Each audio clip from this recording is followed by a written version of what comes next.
do quick revision of important topics of chapter 5, and the name of chapter 5 is periodic classification of elements. Now there are the 4 laws in this periodic classification of elements. The first one is Dobby-Nainer triads, Newland's law of octave, Mendeleev periodic table, and the modern periodic table. These 2 laws are very importantly given in the NCERT book. Dobby-Nainer triad means the group of 3 elements, and Newland's law of octave is based upon the Saregama Padanisa 7 notes of the music. And the most important question arises in the examination: difference between Mendeleev and modern periodic table. So before starting this, first of all we will cover Dobby-Nainer triad. Dobby-Nainer triads, when the 3 elements are written in the order of increasing atomic mass. Most important thing that you have to keep in mind, these 3 laws, Dobby-Nainer, Newland and Mendeleev, they all arrange the elements on the basis of increasing order of their atomic masses.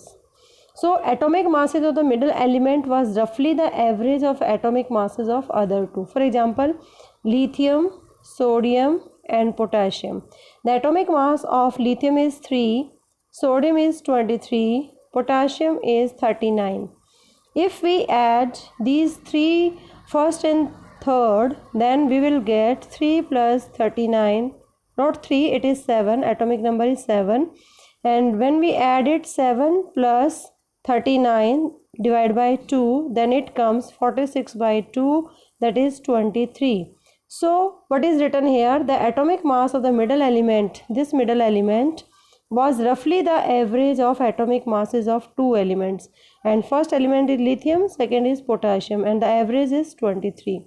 So it is the Dobby-Nainer's principle on which it is all the elements are arranged in the increasing order of their atomic masses. Now the next law is Mendeleev periodic table. What is the principle of Mendeleev periodic table? The properties of elements are periodic function of their atomic masses. That I have told you earlier, that all these 3 scientists arrange their elements on the basis of their increasing order of atomic masses of the elements. And the next third most important theory or the law, we can say modern periodic table, which was discovered by Henry Moseley. And what is the principle of this modern periodic table? The properties of elements are periodic function of their atomic number. That is something different from Dobby-Nainer, Newland and Mendeleev. So this is the basic advantage of modern periodic table, that he arranged all the elements on the basis of their atomic number of the elements. Now before studying next, we have to study what are the achievements of Mendeleev periodic table. First of all, Mendeleev placed an element which is slightly greater atomic mass before an element with a slightly lower atomic mass. For example, cobalt having mass is 58.9 and the nickel having mass is 58.7. So cobalt is placed before nickel. So the sequence was inverted so that the elements with the similar properties could be grouped together. Second is, Mendeleev left some gaps in his periodic table and boldly predicted the existence of some elements which was not discovered at that time. And the name of these elements are scandium, gallium, germanium.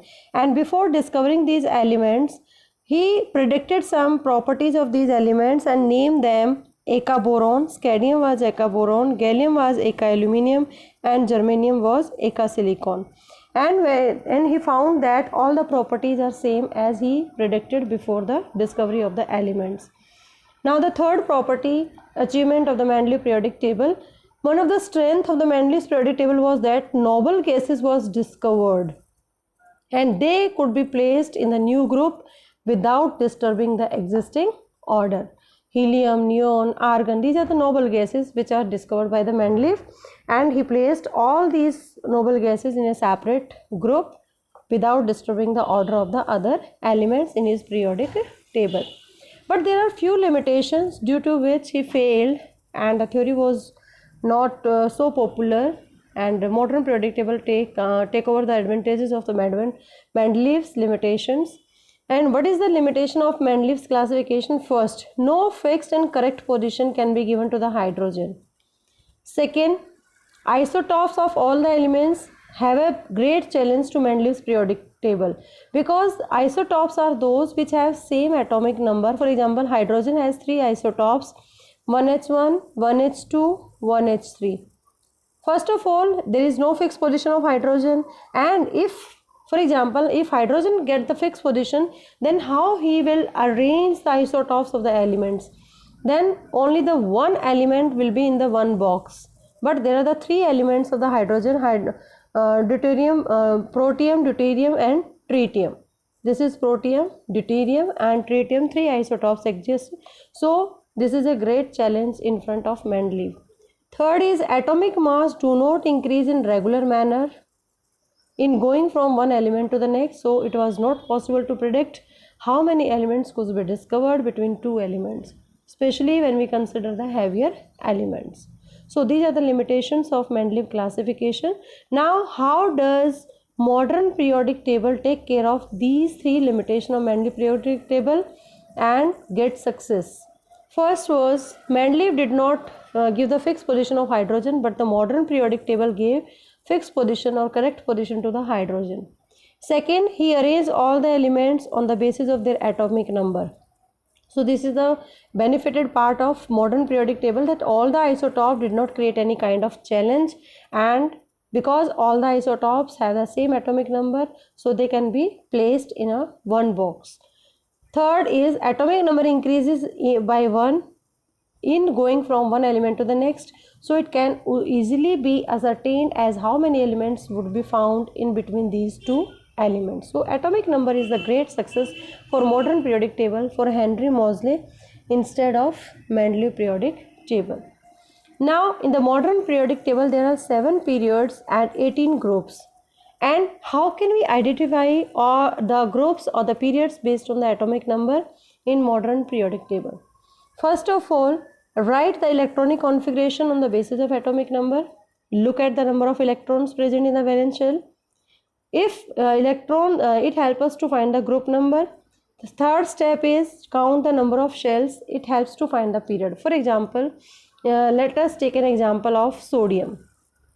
First of all, you should know about the atomic number of sodium, that is 11, and first point is write the electronic configuration. This is the electronic configuration of sodium, 2, 8 and 1.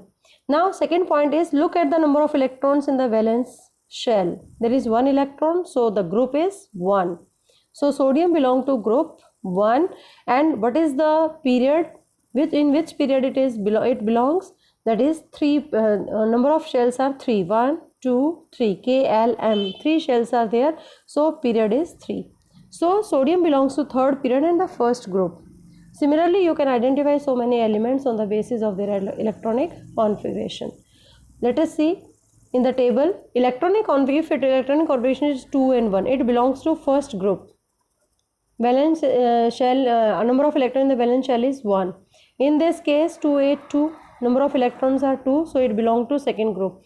But in the periodic table, after first second group, we jumps on the 13, 14 and 15. You have to add plus 10 in all the valence electron, just like this.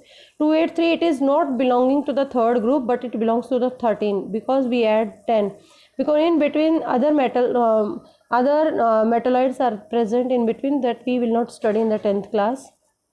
And the next is 284 means 4 belongs to 14, 5 belongs to 15, 6 belongs to 16. So valence electrons identify the group number of the elements in the periodic table.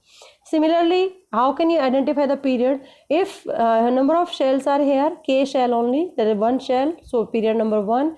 2 shells are there, then it is period number 2. 3 shells are there, then period number 3. 4 shells, KLMN. So fourth period is there. So on the basis of number of shells, we can identify periods. On the basis of valence electrons, we can identify the group of that element in the periodic table. Now there are the few properties that always asked in the question paper, that there are some trends in the properties in the modern periodic table. First of all, atomic size or atomic radii. Then down the group it increases because number of shells are increases. But in the period, across the period, it decreases because due to increase in effective nuclear charge. Second is valency. in a group, valency remains the same down the group, but in the period, the first increases and then decreases. Third is metallic character, electropositive nature or tendency to lose electrons. Then down the group, it is increases, and across the period, it is decreases. Non-metallic character, down the group is decreases, and across the period, it is increases. So you can study the electronic modern periodic table and identify these 4 properties in the modern periodic elements. So there are few questions on the basis of these topics. First one is, mention the 3 limitations of modern periodic table that we have done, and take care of these elements, modern periodic table gets success. Question number 2, an element P has electronic configuration is 285. P is phosphorus. In which group and period it will place? So you can identify 5 electrons are in the outermost shell, so it belongs to 15th group. And how many shells are there? 3 shells, so it belongs to 3rd period. Group is 15 and the period is 3rd.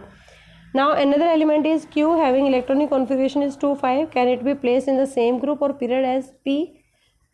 It can be placed on the same group, because outermost electrons are 5, so it belongs to 15 group, but period will be different, that is the 2nd period. So group is same but period is different. What trends are observed in the atomic size in the modern periodic table when we move down the group? As we go down, then the size is increases, and because number of shells are increases, and in the period left to right when we go, then size is decreases because its effective nuclear charge increases, so it shrinks as we go from left to right in the modern periodic table. So these are the important topics of chapter number 5. I hope you have clear all the concepts through this video. Hope everything is very clear to all of you. Do the practice of these questions in your notebook and keep watching Super Vigyan. Thank you so much.